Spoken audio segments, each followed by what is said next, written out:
تو ان کی سزا یہ ہے کہ ان کو 100 کوڑے مارے جائیں گے۔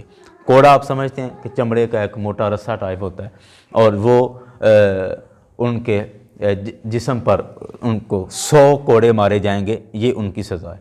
یہ دونوں سزائیں بڑی سخت ہیں، بڑی سخت سزائیں، اور میں اس پر بھی تبصرہ کروں گا کہ کئی لوگ اسلام کی سخت سزاؤں پر بھی اعتراض کرتے ہیں کہ اسلام سزا سخت کیوں دیتا ہے، نرم سزا ہونی چاہیے۔ اس پر بھی میں بعد میں آ کے تبصرہ کروں گا، لیکن پہلے ہم اس پر بات کریں۔ الحمدللہ رب العالمین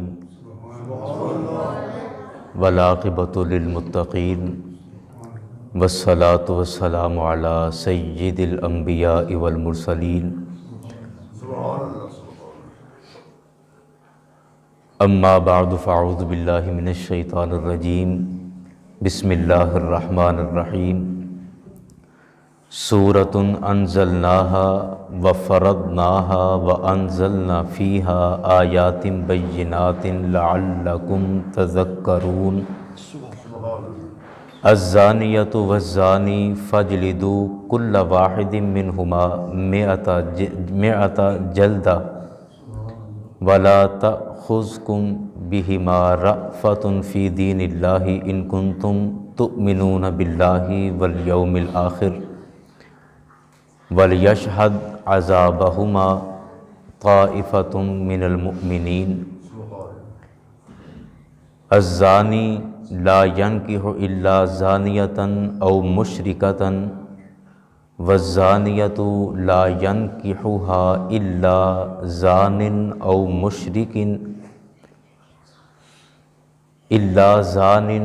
أَوْ مُشْرِكٍ وَحُرِّمَ ذَلِكَ عَلَى الْمُؤْمِنِينَ وَالَّذِينَ يَرْمُونَ الْمُحْصَنَاتِ ثُمَّ لَمْ يَأْتُوا بِأَرْبَعَةِ شُهَدَاءَ فَاجْلِدُوهُمْ 80 جَلْدَةً وَلَا تَقْبَلُوا لَهُمْ شَهَادَةً أَبَدًا وَأُولَئِكَ هُمُ الْفَاسِقُونَ إِلَّا الَّذِينَ تَابُوا مِن بَعْدِ ذَلِكَ وَأَصْلَحُوا فَإِنَّ اللَّهَ غَفُورٌ رَحِيمٌ صدق اللہ العظیم۔ ان اللہ وملائکتہ یصلون علی النبی یا ایہا الذین آمنوا صلوا علیہ وسلموا تسلیما۔ الصلاۃ والسلام علیک یا سیدی یا رسول اللہ، الصلاۃ والسلام علیک یا سیدی یا نبی اللہ، الصلاۃ والسلام علیک یا نبی اللہ وعلی آلک واصحابک یا رحمۃ للعالمین۔ سامعین ذی وقار، آج اس جامع مسجد بلال میں درس شعور قرآن کا پہلا درس ہے، اور ہم آہستہ آہستہ الحمدللہ اپنے علاقہ راجہ جنگ کی مساجد میں قرآن پاک کے درس شعور قرآن کے نام سے شروع کر رہے ہیں، اور جس میں علاقے کی مختلف مساجد میں ایک ترتیب کے ساتھ قرآن پاک کا ترجمہ اور تفسیر بیان کی جائے گی۔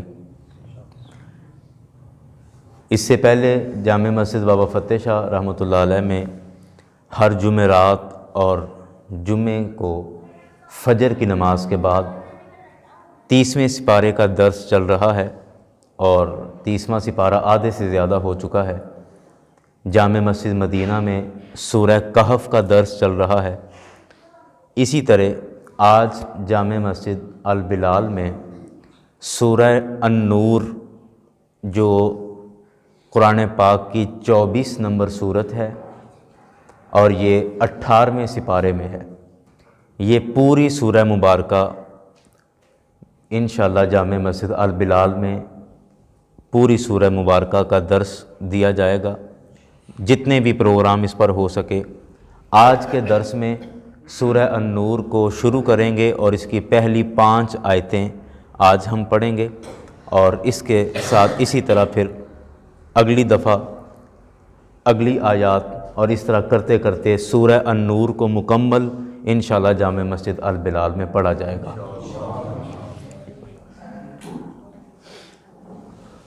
ہمارا آج کا پروگرام ایک روایتی جلسے کی طرح نہیں ہے، اس میں خالصتاً قرآن پاک پڑھا جائے گا، اس کا ترجمہ اور تفسیر اور قرآن پاک کی وضاحت میں جہاں جہاں احادیث کی ضرورت پیش آئے گی وہاں احادیث بیان کی جائیں گی، اور احادیث کا خلاصہ بیان کرنے کے لیے میں اپنے الفاظ بولوں گا، ورنہ میں کوشش کروں گا کہ اپنی پوری گفتگو میں اپنے الفاظ نہ بولوں، صرف قرآن پاک اور حدیث شریف اور انہی دونوں چیزوں میں رہ کر آج کا یہ سارا درس بیان ہو۔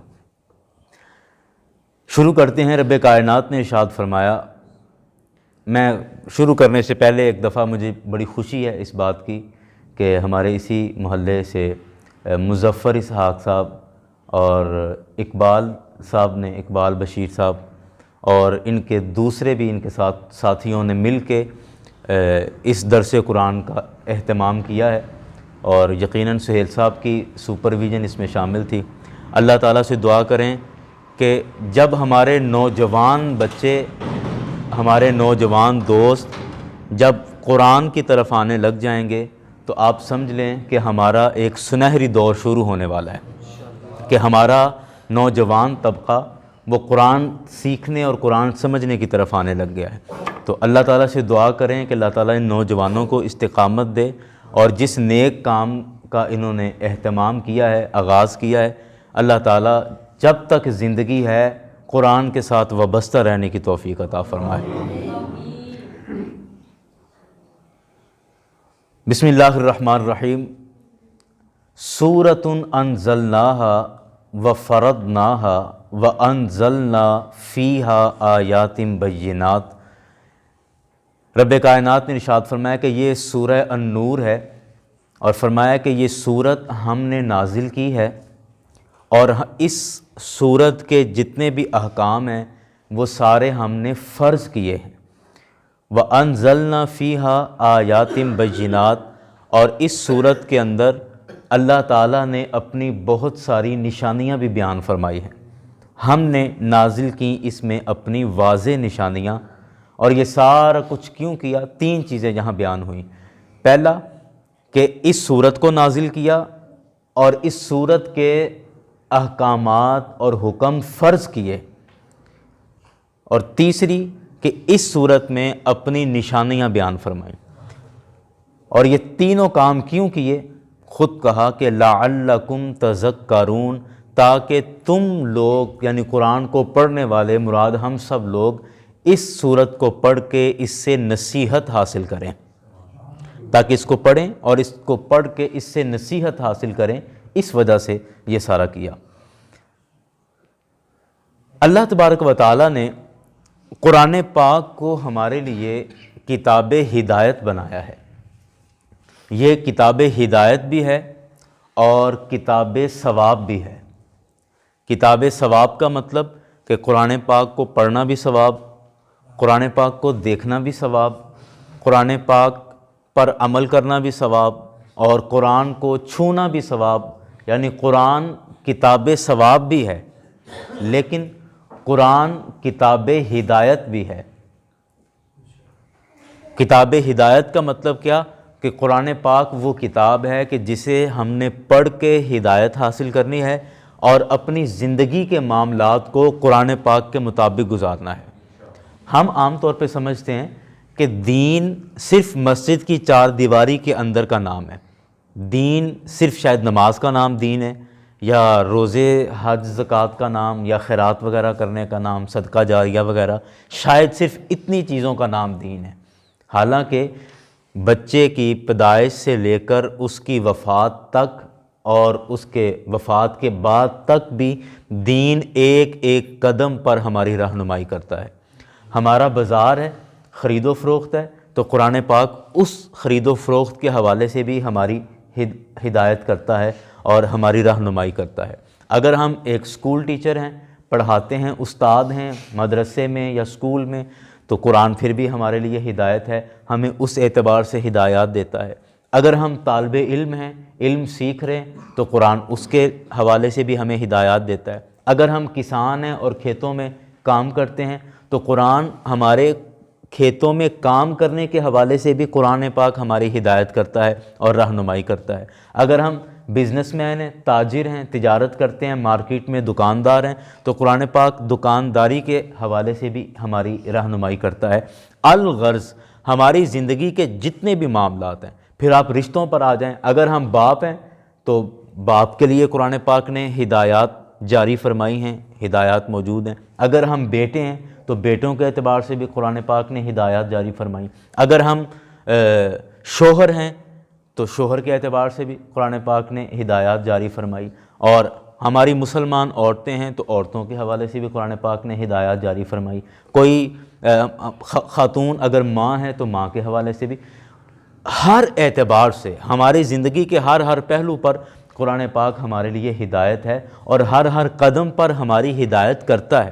ہم نے صرف نماز روزے کو قرآن پاک سے جوڑا ہے، اور یا حج کو قرآن پاک سے جوڑا، عبادات کو صرف ہم نے قرآن پاک سے جوڑا ہے، باقی معاملات ہم قرآن پاک سے ہدایت لینے کی کوشش نہیں کرتے۔ باقی معاملات میں، سیاست میں ہم قرآن پاک سے ہدایت لینے کی کوشش نہیں کرتے، عدالت کے اندر ہم قرآن پاک سے ہدایت لینے کی کوشش نہیں کرتے، وکالت کے اندر وکیل کے منصب پر ہم قرآن پاک سے ہدایت لینے کی کوشش نہیں کرتے، وہاں اپنی عقل سے ہم فیصلے کرتے ہیں۔ لیکن کاروبار ہم اپنی عقل سے چلا رہے ہیں، اپنے دیگر معاملات ہم اپنی عقل پر کرتے ہیں، لیکن باقی صرف ہم نے قرآن پاک کو نماز کے لیے، چونکہ نماز میں پڑھا جائے گا اس وجہ سے اس کو کر لیتے ہیں، یا اصالِ ثواب کے لیے چالیسوں پر اور یاسینیں پڑھانے کے لیے، اور ان جگہوں پر ہم صرف قرآن پاک کو استعمال کرتے ہیں، جبکہ قرآن پاک ہماری زندگی کے ہر قدم پر استعمال ہونے والی کتاب ہے۔ اس وجہ سے فرمایا کہ یہ قرآن، اس میں ہم نے جو صورتیں نازل کیں، اس میں مضمون ہوئے، سب کچھ ہوا، یہ سارا اس وجہ سے ہے لعلکم تذکرون، تاکہ تم نصیحت حاصل کرو، تاکہ تم نصیحت حاصل کر سکو۔ اب پہلی آیت یہ مکمل ہوگی۔ دوسری آیت کے اندر رب کائنات نے اسی سورہ النور کے اندر جو مضمون بیان فرمایا الزانیۃ والزانی فاجلدوا کل واحد منہما مئۃ جلدہ، فرمایا کہ زنا کرنے والی عورت اور زنا کرنے والا مرد، فاجلدوا کل واحد منہما، ان دونوں میں سے ہر ایک کو کوڑے مارو، مئۃ جلدۃ، 100 کوڑے، 100 کوڑے عورت کو مارے جائیں گے اور 100 کوڑے مرد کو مارے جائیں گے۔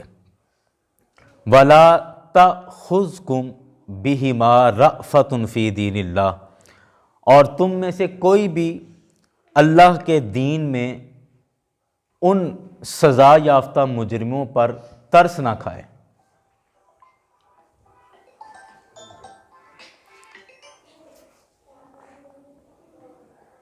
ہم کے مہمان خصوصی جناب میاں افتخار رحمانی صاحب تشریف لائیں، ہم خوش آمدید کہتے ہیں۔ اب مکمل توجہ کے ساتھ کوئی حرکت اب نہ کریں، صرف میری طرف توجہ رکھیں تاکہ میں اپنے وقت میں مضمون کو پورا کر لوں۔ فرمایا کہ وَلَا تَأْخُذْكُمْ بِهِمَا رَأْفَةٌ فِي دِینِ اللَّهِ، کہ اللہ کے دین میں ان لوگوں پر کوئی ترس نہ کھائے، زنا کرنے والے مرد پر کوئی ترس نہ کھائے، زنا کرنے والی عورت پر کوئی ترس نہ کھائے۔ ان کنتم تؤمنون باللہ والیوم الآخر، اگر تم واقعتاً اللہ پر ایمان لاتے ہو اور آخرت کے دن پر ایمان لاتے ہو تو ان لوگوں پر پھر کوئی ترس نہ کھائے۔ وَلْيَشْهَدْ عَذَابَهُمَا طَائِفَةٌ مِّنَ الْمُؤْمِنِينَ، اور چاہیے کہ ان کی سزا کے وقت مومنین کی ایک جماعت وہاں پر موجود ہو۔ آج کے مضمون کے 2 حصے ہیں، جن میں پہلا حصہ ان 2 آیتوں کا ہے اور بقیہ حصہ آخری 3 آیتوں کا ہے۔ ان 2 آیتوں کے اندر، یا بالخصوص یہ دوسری آیت کے اندر، اللہ تبارک و تعالیٰ نے زنا کی سزا بیان فرمائی۔ سب سے پہلے ہمیں دیکھنا ہوگا کہ زنا کیا ہے۔ زنا کہ کسی بھی عورت سے یا کسی بھی مرد کے ساتھ بدکاری کرنا، یہ زنا ہے۔ اس کی تفصیل میں نہیں جاتا کہ اس کا مطلب کیا ہے اور کہاں حکم لگے گا، کہاں نہیں لگے گا، سزا کی تفصیل کیا ہے، میرے خیال اس کی ہمیں ضرورت بھی نہیں، اور وہ قاضی کے متعلقہ چیزیں ہیں۔ تو میں اس کو صرف اتنی چیزیں بیان کروں گا جتنے ہمارے متعلقہ چیزیں. فرمایا کہ زنا کرنے والے کی سزا بیان فرمایا کہ جس نے زنا کیا اس زنا کرنے والے کو اور کرنے والی کو دونوں کو 100 کوڑے مارے جائیں گے. تفصیل اس کی یہ ہے کہ اگر شادی شدہ آدمی زنا کرتا ہے یا شادی شدہ عورت زنا کرتی ہے تو اس کی سزا اسلام کے اندر یہ ہے کہ ان دونوں کو رجم کیا جائے گا. رجم کیا ہوتا ہے؟ رجم یہ ہوتا ہے کہ زمین میں چھوٹا سا 2-3 فٹ کا کھڈا کھود کے اس کو زمین کے اندر گاڑا جائے گا، آدھا زمین کے اندر گاڑ کے، اور باقی لوگ اس کے دائیں بائیں ایسے دائرہ بنا لیں گے اور اس کو پتھر مار مار کے قتل کر دیا جائے گا. یہ زنا کی سزا ہے اسلام کے اندر کہ اس کو رجم کیا جائے گا. رجم کا مطلب کہ آدھا زمین میں گاڑ کے اور اس کو پتھر مار کے اس کو قتل کر دیا جائے گا. وہ عورت ہے اور عورت کو بھی، مرد ہے تو مرد کو بھی. یہ ان کے لیے ہے جو شادی شدہ ہیں. جو غیر شادی شدہ ہیں، کنوارے لوگ اگر زنا میں، اللہ نہ کرے، اللہ تعالیٰ ہم سب کی حفاظت فرمائے، ہمارے بچوں کی حفاظت فرمائے، کہ اگر جو غیر شادی شدہ کنوارے ہیں وہ اگر زنا کے اندر خدا نخواستہ ملوث ہوتے ہیں تو ان کی سزا یہ ہے کہ ان کو 100 کوڑے مارے جائیں گے. کوڑا آپ سمجھتے ہیں کہ چمڑے کا ایک موٹا رسہ ٹائپ ہوتا ہے، اور وہ ان کے جسم پر ان کو 100 کوڑے مارے جائیں گے. یہ ان کی سزا ہے. یہ دونوں سزائیں بڑی سخت ہیں، بڑی سخت سزائیں. اور میں اس پر بھی تبصرہ کروں گا کہ کئی لوگ اسلام کی سخت سزاؤں پر بھی اعتراض کرتے ہیں کہ اسلام سزا سخت کیوں دیتا ہے، نرم سزا ہونی چاہیے. اس پر بھی میں بعد میں آ کے تبصرہ کروں گا، لیکن پہلے ہم اس پر بات کریں کہ اسلام میں زنا سے کتنی نفرت کی گئی ہے اور اس کو کتنا برا سمجھا گیا ہے. قرآن پاک میں بنی اسرائیل ایک سورت ہے، اس سورت کی آیت نمبر 32 میں رب کائنات نے ارشاد فرمایا وَلَا تَقْرَبُوا الزِّنَا إِنَّهُ كَانَ فَاحِشَةً وَسَاءَ سَبِيلًا. فرمایا کہ بدکاری کے پاس بھی نہ جاؤ. وَلَا تَقْرَبُوا الزِّنَا، زنا کے قریب بھی نہ جاؤ. إِنَّهُ كَانَ فَاحِشَةً، بے شک یہ نری بے حیائی ہے. وَسَاءَ سَبِيلًا، اور یہ بہت برا رستہ ہے. یہ بہت برا رستہ ہے اور یہ نری بے حیائی ہے. اب یہاں پر دیکھیں جو سورہ النور ہم پڑھ رہے ہیں اس میں زنا کی سزا بیان کی گئی، اور اس آیت کے اندر فرمایا کہ زنا کے قریب بھی نہ جاؤ. اب زنا کے قریب کا کیا مطلب ہوتا ہے؟ زنا کے قریب کا مطلب یہ ہے کہ ایسی جگہ پر بھی نہ جاؤ جہاں تمہیں زنا کا خدشہ ہو. جہاں تمہیں زنا کا خدشہ ہو ایسی جگہ پر بھی نہ جاؤ.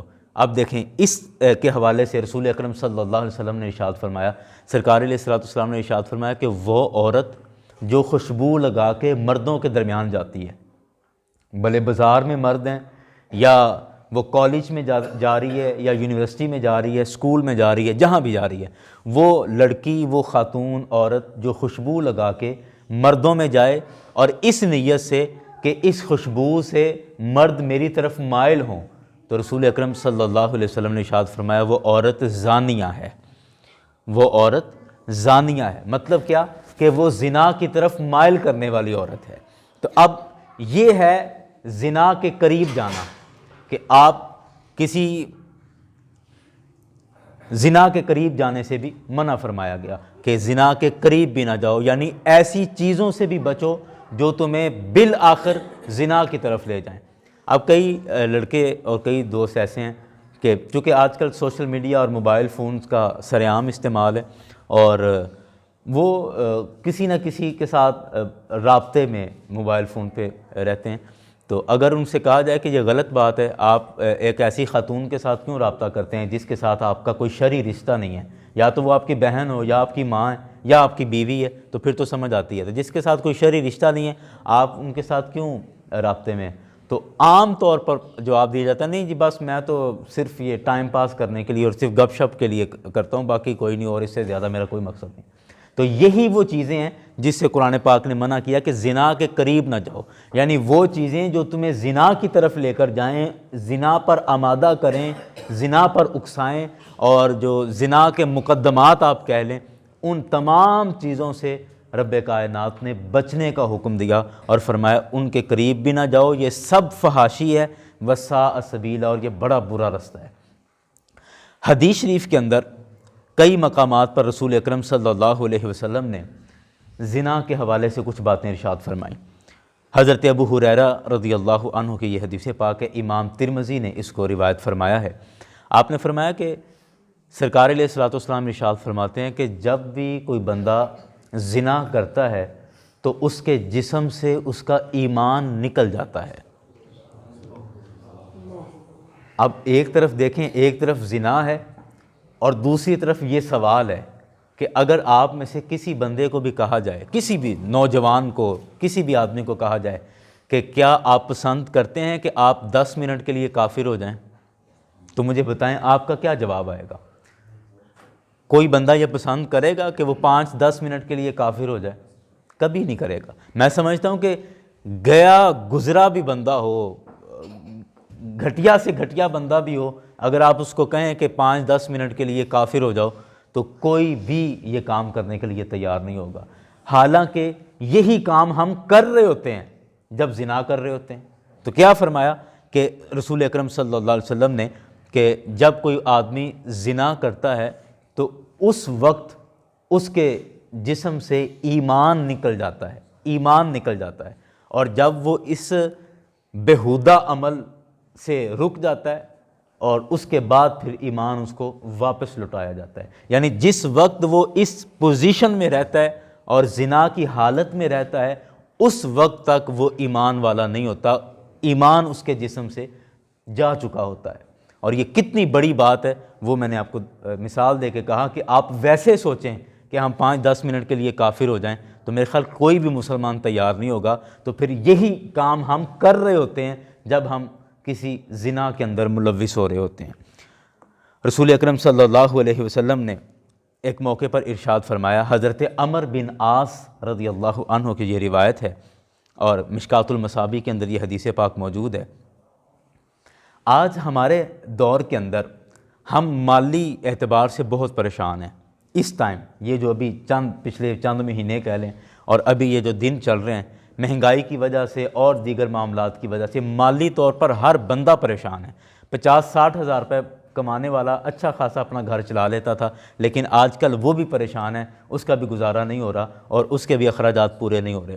اب یہ ساری صورتحال، یہ قحط ہم پر کیوں آتا ہے؟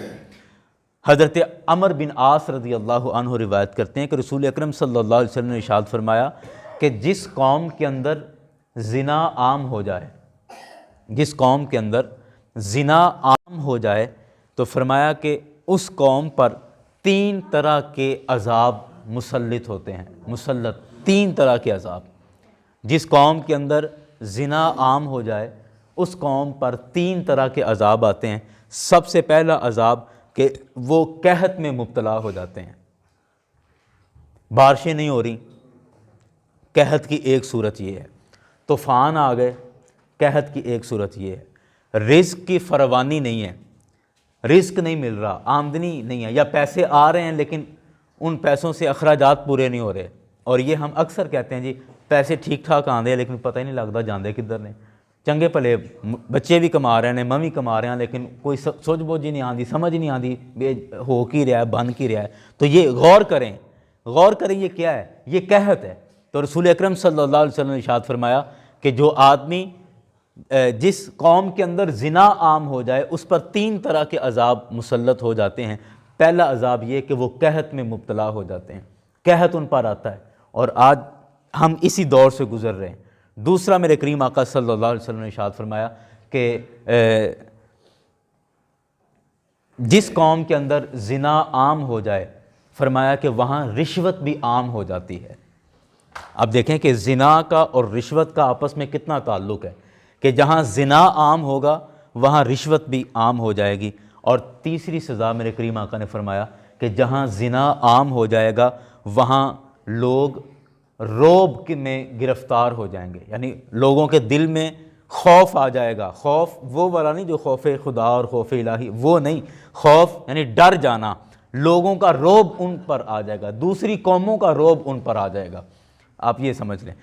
اب آپ دیکھیں ان تینوں سزاؤں کو کہ کیا یہ سزائیں ہمیں مل رہی ہیں یا نہیں مل رہی، یا مل رہی ہیں تو کس حد تک مل رہی ہیں، اور آپ اسی سے اندازہ لگائیں کہ ہمارے معاشرے کے اندر زنا کس قدر پھیل رہا ہے اور کس قدر اس کی شرح بڑھ رہی ہے، اور ہمارے لوگ اس میں ملوث ہو رہے ہیں کہ ہمارے ہاں قحط بھی پڑ رہا ہے، ہمارے ہاں رشوت بھی عام ہے، اور تیسرا کہ دوسری قوموں کا روب ان پر آ جاتا ہے۔ آج دیکھیں جو مرضی ملک اٹھتا ہے اور وہ ہمیں دھمکی لگا دیتا ہے۔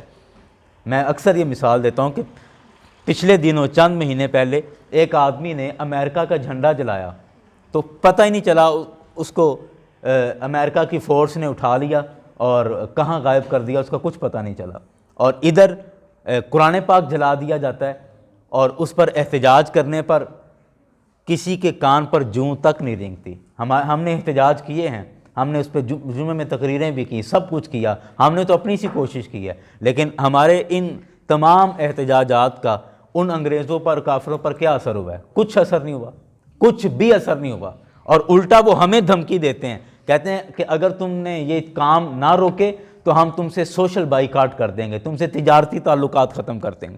تو وہ ہمیں دھمکی دیتے ہیں، ہم ان کی دھمکی میں آ جاتے ہیں، ڈر جاتے ہیں کہ اگر فرانس نے ہم سے سفارتی تعلقات ختم کر لیے یا یورپ نے ہم سے تعلقات ختم کر لیے تو ہم کھائیں پئیں گے کہاں سے، ہمارا سرکٹ کیسے چلے گا؟ تو یہ جو روب ہم پر طاری ہو جاتا ہے نا دوسری قوموں کا، اس کی ایک وجہ یہ بھی ہے۔ اللہ اکبر، اللہ اکبر۔ رسول اکرم صلی اللہ علیہ وسلم کی ایک اور حدیث پاک ہے، سرکار علیہ الصلوۃ والسلام نے ارشاد فرمایا کہ جس قوم کے اندر سود اور زنا عام ہو جائے تو سمجھ لو کہ اس قوم نے خود اپنے لیے اللہ کے عذاب کو حلال کر لیا ہے، یعنی یہ اللہ کے عذاب کو انہوں نے خود دعوت دے لی ہے، خود اپنے اوپر حلال کر لیا ہے کہ عذاب آئے ہم پر۔ اسی طرح رسول اکرم صلی اللہ علیہ وسلم نے ارشاد فرمایا، اب دیکھیں معراج شریف، کل معراج شریف کی رات ہے، پھر شب برات آئے گی، اس کے بعد پھر رمضان شریف میں لیلۃ القدر آئے گی۔ ان راتوں میں ایک حدیث آپ اکثر سنتے ہیں، وہ حدیث کیا ہے کہ اس رات میں اللہ تعالیٰ اپنی شان کے لائق آسمان دنیا پر نزول فرماتا ہے اور ساری رات آواز دی جاتی ہے کہ ہے کوئی بخشش مانگنے والا، اس کی بخشش کر دی جائے۔ لیلۃ القدر کے حوالے سے یہ خاص طور پہ بیان کی جاتی ہے کوئی بخشش مانگنے والا، اس کی بخشش کر دی جائے، ہے کوئی رزق مانگنے والا، اس کو رزق عطا کر دیا جائے۔ ساری رات یہ آوازیں آتی ہیں، یہ حدیث ہم سب نے سنی ہے نا۔ رسول اکرم صلی اللہ علیہ وسلم نے ایک اور موقع پر یہ ارشاد فرمایا، معجم الاوسط کے اندر یہ حدیث پاک موجود ہے، حضرت عثمان بن ابو العاص نے اس حدیث پاک کو روایت کیا۔ سرکار علیہ الصلوۃ والسلام نے ارشاد فرمایا کہ آدھی رات کے وقت آسمانوں کے دروازے کھول دیے جاتے ہیں، پھر ایک اعلان کرنے والا اعلان کرتا ہے کہ ہے کوئی دعا کرنے والا، اس کی دعا کو قبول کیا جائے، ہے کوئی مانگنے والا، اسے عطا کیا جائے، ہے کوئی مصیبت زدہ کہ اس کی مصیبت دور کی جائے۔ تو کہتے ہیں کہ اس وقت جو لوگ دعائیں کرتے ہیں اور جو لوگ بخشش مانگتے ہیں اپنے رب سے اور توبہ اور استغفار کرتے ہیں اور یہ ساری چیزیں ہوتی ہیں، تو رسول اکرم صلی اللہ علیہ وسلم نے ارشاد فرمایا کہ جو بھی ان راتوں میں اللہ سے توبہ کرتا ہے اللہ تعالیٰ اس کو معاف کر دیتا ہے۔ مصیبت زدہ جو دعا کرتا ہے اللہ تعالیٰ اس کو مصیبت سے نجات دے دیتا ہے۔ جو اس رات دعا کرتا ہے اللہ تعالیٰ اس کو عطا کر دیتا ہے، لیکن سوائے دو لوگوں کے، کہ دو لوگوں کی اس رات بھی بخشش نہیں ہوتی۔ دو طرح کے لوگ جن کی اس رات بھی بخشش نہیں ہوتی۔ ایک فرمایا کہ وہ عورت جو پیسے لے کر زنا کرتی ہے، یعنی ایک زنا کرنے والی عورت یا مرد، مراد زنا کرنے والا، جو بھی زنا کرے، زانی آدمی کی اس رات بھی دعا قبول نہیں ہوتی، اس رات بھی اس کی بخشش نہیں ہوتی، اس رات بھی اس کی مصیبت دور نہیں ہوتی، کوئی دعا اس کی قبول نہیں ہوتی ایسی بابرکت رات میں بھی۔ اور دوسرا فرمایا کہ دوسرا جو ظالمانہ ٹیکس لینے والے، جو بھتہ لیتے ہیں اور بالجبر جو ٹیکس لیتے ہیں، اس بندے کی بھی، ایسے ظالم آدمی کی جو بھتہ وصول کرتا ہے، اس کی بھی دعا اس بابرکت رات میں بھی قبول نہیں ہوتی۔ اب آپ یاران گرامی کافی ساری احادیث ہیں، لیکن میں بات کو اب سمیٹ رہا ہوں کہ آپ دیکھیں کہ رسول اکرم صلی اللہ علیہ وسلم نے کس قدر نفرت کا اظہار فرمایا، اللہ تعالیٰ نے کس قدر نفرت کا اظہار فرمایا کہ ہمارے رزق سے برکت ختم ہو جانا یہ زنا کی وجہ سے ہے، ہماری دعائیں قبول نہ ہونا یہ زنا کی وجہ سے۔ ایک اور روایت میں پڑھ رہا تھا اور اس میں تھا کہ چہرے کا نور چلے جانا زنا کی وجہ سے، زانی آدمی کے چہرے سے نور ختم ہو جاتا ہے، اور دوسرا فرمایا کہ اس کی دعا قبول نہیں ہوتی، اور پھر فرمایا کہ اس کا رزق تنگ کر دیا جاتا ہے، اس کا رزق تنگ کر دیا جاتا ہے۔ یہ ساری چیزیں بیان کی ہیں، اور اسی وجہ سے اتنا چونکہ سخت اور بھیانک یہ کام ہے اور اتنا غلط کام ہے، جس کی وجہ سے رب کائنات نے اس کی اتنی سخت سزا بیان فرمائی کہ اگر شادی شدہ آدمی یا عورت زنا میں ملوث ہوں تو ان کو قتل کر دو، یعنی زمین میں گاڑ کے پتھر مار مار کے ان کو مار دو، اور اس سزا کے وقت کہا کہ وَلْيَشْهَدْ عَذَابَهُمَا طَائِفَةٌ مِّنَ الْمُؤْمِنِينَ کہ جب ان زنا کرنے والوں کو سزا دی جا رہی ہو تو بند کمرے کے اندر سزا نہیں دینی، بلکہ لوگوں کو وہاں پر جمع کر کے پھر ان کو سزا دینی ہے، تاکہ دوسرے لوگ عبرت حاصل کریں، پچھلے دنوں میرے ایک دوست تھے، انہوں نے مجھے ایک چھوٹی سی ویڈیو سینڈ کی اور مجھے کہنے لگا کہ طاہر بھائی میں اس معاملے میں کچا آدمی تھا اور میں اس معاملے میں کوئی احتیاط نہیں کرتا تھا، لیکن یہ میں نے ایک ویڈیو دیکھی ہے اور تب سے تو میں ڈر گیا ہوں۔ وہ کیا تھا، افغانستان کے اندر کوئی آدمی وہ زانی تھا اور وہاں کی حکومت نے اس کو رجم کیا، یعنی زمین میں گاڑ کے اس کو پتھر مار مار کے مار دیا، اور اس کی کسی نے ویڈیو بنائی تھی، اور ویڈیو جب اس نے دیکھی، میں نے بھی دیکھی، تو یقین کریں میرے خود رونگٹے کھڑے ہو گئے اور ڈر گیا میں، اور اللہ تعالیٰ سے توبہ کی اور سچی توبہ اللہ تعالیٰ سے مانگی کہ اللہ تعالیٰ مجھے بھی محفوظ رکھنا اور میرے بچوں کو بھی، میری اولاد کو، میرے اہل خانہ کو اور پوری امت مسلمہ کو اس عذاب سے محفوظ رکھنا، بڑا سخت عذاب ہے۔ تو یہ اس لیے کہا کہ جب تم ان کو سزا دینے لگو تو وہاں مومنین کا یعنی مسلمانوں کی ایک جماعت وہاں پر موجود ہو اور ان کی موجودگی میں ان کو عذاب دیا جائے، یعنی سزا ان کو دی جائے۔ اللہ اکبر، اللہ اکبر۔ آگے ایک اور بات ارشاد فرمایا الزانی لا ینکح الا زانیۃ، اور یہ دیکھ لیں، یہ اللہ کا فیصلہ ہے، یہ قرآن کی بات ہے۔ فرمایا کہ زنا کرنے والا مرد لا ینکح الا زانیۃ او مشرکۃ، کہ اس کا نکاح نہیں ہوگا مگر زنا کرنے والی عورت سے یا پھر مشرک عورت سے، مشرکہ کے ساتھ، یعنی جو آدمی زانی ہے، جو آدمی زنا کرتا ہے، جب بھی اس کی شادی ہوگی، اس کا نکاح ہوگا، تو جو اس کی بیوی ہوگی وہ بھی زنا کرنے والی ہوگی، یا پھر فرمایا کہ یا پھر وہ مشرکہ ہوگی، وہ مسلمان ہی نہیں ہوگی، حالت ایمان میں نہیں ہوگی، تو یا پھر وہ بھی زنا کرنے والی ہوگی۔ فرمایا والزانیۃ لا ینکحها الا زان او مشرک، فرمایا اسی طرح زنا کرنے والی عورت جو زنا میں ملوث رہتی ہے یا اس عادت میں مبتلا ہے، اس کا نکاح جب ہوگا تو اس کا شوہر بھی زانی ہوگا یا مشرک ہوگا۔ یہ دو ہی صورتیں ہیں کہ جو آدمی اس ایسے بیہودہ کام میں ملوث ہے وہ یقین کر لے اس بات کا کہ اس کو کبھی پاکیزہ اور صاف بیوی نہیں مل سکتی، اس کی بیوی جو ہوگی وہ بھی اسی طرح کے کام میں ہی ملوث ہوگی۔ یہ قرآن کے فیصلے ہیں، قرآن کے واضح لفظ موجود ہیں۔ وَحُرِّمَ ذَلِكَ عَلَى الْمُؤْمِنِينَ، اللہ تعالیٰ نے مومنوں پر یہ سب کچھ حرام کیا ہوا ہے، یہ زنا مومنوں پر اللہ نے حرام کر دیا ہے۔ وَالَّذِينَ يَرْمُونَ الْمُحْصَنَاتِ ثُمَّ لَمْ يَأْتُوا بِأَرْبَعَةِ شُهَدَاءَ فَاجْلِدُوهُمْ 80 جلدہ۔ اللہ اکبر۔ اب یہاں پر چونکہ زنا بڑی ایک سنگین غلطی ہے، بڑا سنگین جرم ہے، تو اسی وجہ سے اب فرمایا کہ اگر کسی نے کسی دوسرے آدمی پر زنا کا الزام لگایا، اب دیکھیں قرآن پاک نے کس کس انداز سے رہنمائی فرمائی۔ ہمارے ہاں زنا کا الزام لگانا معمولی سی بات ہے، ایسی کسی پر ہلکا سا شک گزرا کہ ہم اس پر تھوپ دیتے ہیں کہ یہ آدمی زانی ہے، یہ آدمی غلط آدمی ہے، یہ آدمی بد کردار ہے، کسی کے بارے میں یوں ہی ہم اپنے ذہن کے اندر یہ بات بٹھا لیتے ہیں۔ اور یہ عام طور پہ ہماری فیلڈ کے اندر جو ہمارے فیلڈ کے متعلقہ لوگ ہیں ان پر تو یہ والا الزام بڑی تیزی سے ان پر چڑھ جاتا ہے اور ثابت ہو جاتا ہے کہ ہلکی سی کوئی بات کر دے باہر محلے میں کہ جی مولوی صاحب کو میں نے وہ مجھے کوئی ٹھیک نہیں لگ رہی اس طرح دیکھا تھا، تو مجال ہے کہ کوئی آدمی اس کی تحقیق کرے، کوئی آدمی اس کو دیکھ کے فوراً پکڑ لو اور یہ کر دو وہ کر دو، اس طرح کے کئی سین اس طرح کے اللہ تعالیٰ حفاظت فرمائے۔ لیکن میں عرض کر رہا ہوں کہ ہمارے ہاں زنا کا الزام لگانا بھی بڑا عام ہے، بڑا عام ہے۔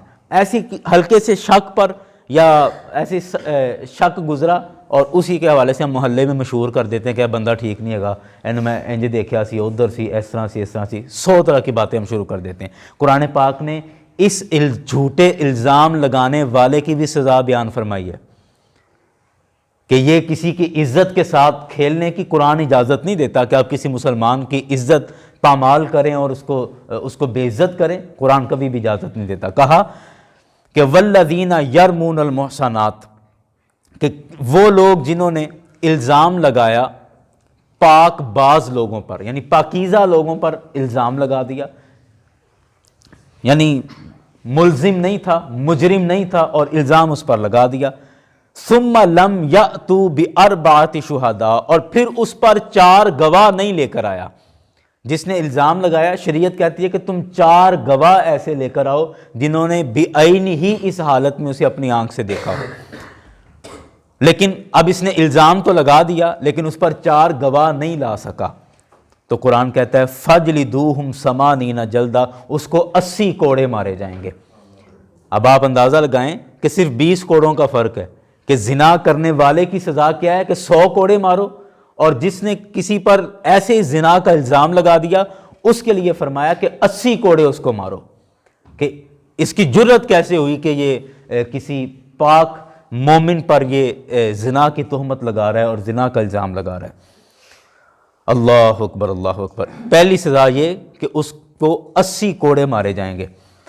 دوسری سزا جو قرآن نے بیان کی فرمایا وَلَا تَقْبَلُوا لَهُمْ شَهَادَةً أَبَدًا، اور پھر ساری زندگی کبھی بھی اس بندے کی گواہی قبول نہیں کی جائے گی۔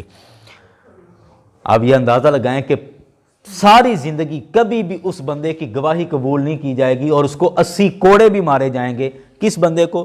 جس نے ایسی کسی پر تہمت لگا دی، ایسی کسی پر تہمت لگا دی، اور بھلے وہ مسلمان مرد ہو یا عورت ہو، اور تہمت لگانے والا بھلے مرد ہو یا تہمت لگانے والی عورت ہو، جس نے یہ حرکت کی اس کو 80 کوڑے سزا بیان کی گئی، اور فرمایا کہ پھر ساری زندگی کبھی بھی اس کی گواہی قبول نہیں کی جائے گی۔ جس مرضی معاملے میں وہ گواہی دے اس کی گواہی کو کبھی بھی قبول نہیں کیا جائے گا۔ آبادہ کا لفظ ہے کہ ہمیشہ کے لیے وہ مردود الشہادہ، یعنی اس کی شہادت کو رد کر دیا گیا، اس کی گواہی کو رد کر دیا گیا ہے۔ وَأُولَٰئِكَ هُمُ الْفَاسِقُونَ، تیسری بات فرمائی کہ یہ فاسق لوگ ہیں، یہ فاسق لوگ ہیں جو کسی پر بلا وجہ زنا کی تہمت لگاتے ہیں۔ اور فاسق آدمی کے پیچھے نماز پڑھنا بھی جائز نہیں ہے، فاسق آدمی کے پیچھے نماز پڑھنا بھی جائز نہیں ہے، اس کی امامت بھی جائز نہیں ہے۔ اور یہ ساری سزائیں کس کو ہیں؟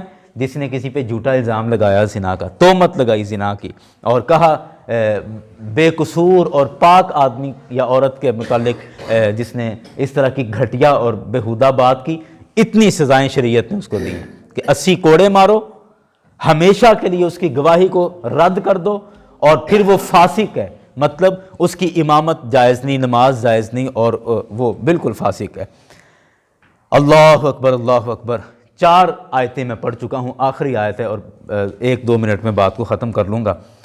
اب یہ جو بات ہوئی ہے نا پیچھے کہ زنا کرنے والا مرد اس کا نکاح زانیہ عورت کے ساتھ ہوگا یا مشرکہ عورت کے ساتھ ہوگا، اسی طرح زنا کرنے والی عورت اس کا نکاح زنا کرنے والے مرد کے ساتھ ہوگا۔ اب یہ ایک ایسا معاملہ ہے کہ اس میں توبہ کی گنجائش نظر نہیں آ رہی کہ بالفرض ایک آدمی زنا میں ملوث ہوا لیکن پھر اس نے اللہ تعالیٰ سے توبہ کر لی، تو اب کیا اب بھی اس کے ساتھ یہی ہوگا کہ جب بھی اس کا نکاح ہوا تو زانیہ عورت اس کو ملے گی، یا عورت تھی تو اس نے توبہ کر لی تو اب بھی کیا اس کا نکاح ہوگا تو اس کو زانی مرد ملے گا؟ اس حوالے سے قرآن پاک نے فرمایا اِلَّا الَّذِينَ تَابُوا، کہ جن لوگوں نے توبہ کر لی مِن بَعْدِ ذَلِكَ، اس معاملے کے بعد، اور صرف توبہ نہیں وَأَصْلَحُوا اور اپنی اصلاح بھی کر لی. دو باتیں ہیں، اولاً توبہ کی اور توبہ کرنے کے بعد اپنی اصلاح کر لی. مطلب کہ توبہ کرنے کے بعد ہمیشہ کے لیے اس برے کام سے رک گیا تو فَإِنَّ اللَّهَ غَفُورٌ الرحیم، اللہ تعالیٰ بخشنے والا ہے، مہربان ہے. مطلب اس کو پھر یہ سزا نہیں ملے گی کہ اگر کوئی آدمی کوئی لڑکا، کوئی نوجوان عورت یا مرد اس گناہ میں ملوث ہو گئے اور اس کے بعد انہوں نے سچی توبہ کر لی اور توبہ کرنے کے بعد انہوں نے وَأَصْلَحُوا اپنی اصلاح بھی کر لی. مطلب دوبارہ توبہ توڑی نہیں، توبہ کر لی تو اس توبہ پر قائم ہو گئے، ڈٹ گئے، تو فرمایا کہ ایسے لوگوں کو پھر اللہ تعالیٰ معاف کر دے گا. ان کے ساتھ پھر یہ معاملہ نہیں ہوگا کہ اس نے زنا کیا تھا تو اب اس کو شوہر بھی زنا کرنے والا ہی ملے گا، یا وہ مرد نے زنا کیا تھا تو اس کا بیوی بھی ایسی ہی ملے گی کہ جس نے زنا کیا ہوگا. تو جس نے توبہ کر لی وہ بچ جائے گا. جس نے توبہ کر لی اور توبہ کرنے کے بعد اصلاح کر لی، دو باتیں بیان ہیں، توبہ کی اور اصلاح اپنی کر لی، وہ آدمی بچ جائے گا. ورنہ قرآن کا دو ٹوک واضح فیصلہ ہے اور صاف ستھرے لفظ ہیں، کوئی اس میں نرم گوشہ نہیں ہے اور کوئی اس میں دبی چھپی بات نہیں ہے. کھلے کھلے لفظوں میں بالکل جسے کہتے ہیں کہ ٹو دی پوائنٹ یہ بات کی اور سر عام یہ کہا کہ زنا کرنے والے مرد کا نکاح زانیہ عورت کے ساتھ ہی ہوگا اور زنا کرنے والی عورت کا نکاح زانی مرد کے ساتھ ہوگا، مگر جس نے توبہ کر لی اور اپنی اصلاح کر لی تو اللہ تعالیٰ بخشنے والا ہے، مہربان ہے. یاران گرامی، اللہ پاک سے دعا کریں کہ رب کریم ہم سب کو ایسی لعنتوں سے محفوظ فرمائے، ہمارے نوجوانوں کو، ہمارے بچوں کو، ہماری آنے والی اولادوں کو، ہماری نسلوں کو ایسی لعنتوں سے محفوظ رکھے. اور یقین کریں یہ ساری زندگی کا ایک داغ ہے، ساری زندگی کا ایک داغ ہے، اور اللہ تعالی ہم سب کی حفاظت فرمائے. اور آج ہم نے سورہ النور کی 5 آیتیں پڑھی ہیں اور انشاءاللہ اگلے سبق میں اگلے پروگرام کا اعلان انشاءاللہ ہو جائے گا. اور ہم نے سوچا کہ مہینے میں ایک پروگرام یہ ہوگا، یعنی ہر مہینے یہ پروگرام ہوگا اور سورہ النور کو ہی انشاءاللہ. بچے کہہ رہے سی ہر انگریزی مہینے کا پہلا جمعہ ٹھیک ہو گیا، ٹھیک ہو گیا. ہر انگریزی مہینے کا پہلا جمعہ، یہ نوٹ کر لیں سارے دوست، ہر انگریزی مہینے کا پہلا جمعہ انشاءاللہ جامع مسجد البلال میں درس ہوگا اور سورہ النور یہ پہلے مکمل کی جائے گی. جب یہ مکمل ہوگی تو پھر کوئی اور سورت شروع کر لیں گے، لیکن اس کو پہلے ہم مکمل کریں گے. اللہ کریم ہم سب کی کوشش کو اور حاضری کو اپنی پاک بارگاہ میں قبول فرمائے.